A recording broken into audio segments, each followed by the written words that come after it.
Imagine inventing something so powerful that it changes the way the entire world sees, remembers, and records history. Now imagine watching that same invention destroy your own company.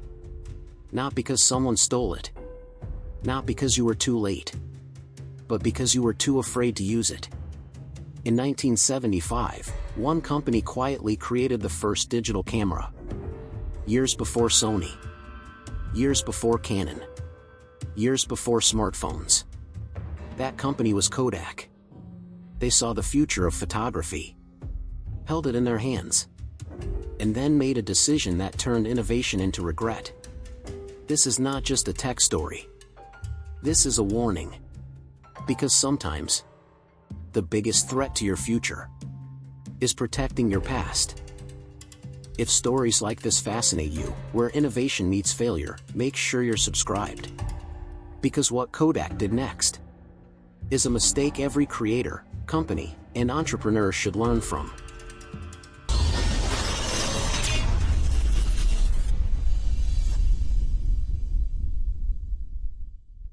Before digital ever existed, Kodak wasn't just a camera company. Kodak was photography. For most of the 20th century, if you took a photo, it was probably on Kodak film. Weddings, birthdays, family vacations, historic moments. Kodak was there for all of it. Their slogan said it all. You press the button, we do the rest. They made photography simple, emotional, and accessible to everyone. By the 1970s, Kodak controlled nearly 90% of the film market in the US. Their profits were massive. Their brand was untouchable. Inside Kodak, film wasn't just a product. It was the entire business model. Every photo meant more film sold, more developing, more printing. It was a perfect money machine. And that's what made the next moment so dangerous. Because when you're sitting on top of the world, the future doesn't look like an opportunity. It looks like a threat. In 1975, inside a Kodak lab, a young engineer named Steven Sasson built something strange. It didn't use film. It didn't print photos. There was no darkroom. It recorded images as data. That device was the world's first digital camera. It was bulky. It weighed over 3.5 kilograms. It took 23 seconds to capture a single black and white photo. But none of that mattered. Because it worked. When Sasson showed it to Kodak executives, he didn't get applause. He got one question. That's cute, but when do we have to worry about this? Kodak knew what they were looking at. They understood the technology. They saw where it could lead. And then they made a choice. They buried it. Not because it wasn't good enough. Not because it wouldn't improve. But because digital photography threatened everything Kodak depended on. Film sales. Processing labs. Printing revenue. Digital didn't need film. Digital didn't need Kodak. So instead of protecting the future, they protected the past. The invention that could have saved Kodak was locked away inside their own walls. Kodak didn't just hide the digital camera. They did something even worse. They failed to fully protect it. Instead of aggressively patenting the core idea of digital photography and building their future around it, Kodak treated it like a dangerous secret. They filed limited, defensive patents. They didn't push hard. They didn't claim ownership of the future. Why? Because patenting it properly would mean admitting one terrifying truth. Film was going to die. And Kodak wasn't ready to say that out loud. So while Kodak hesitated, the rest of the world moved. Sony saw opportunity. Canon saw freedom. Nikon saw evolution. They invested.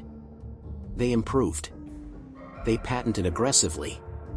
Digital cameras got smaller, faster, cheaper, and Kodak watched from the sidelines as others built businesses on a future Kodak created. This wasn't a technology failure.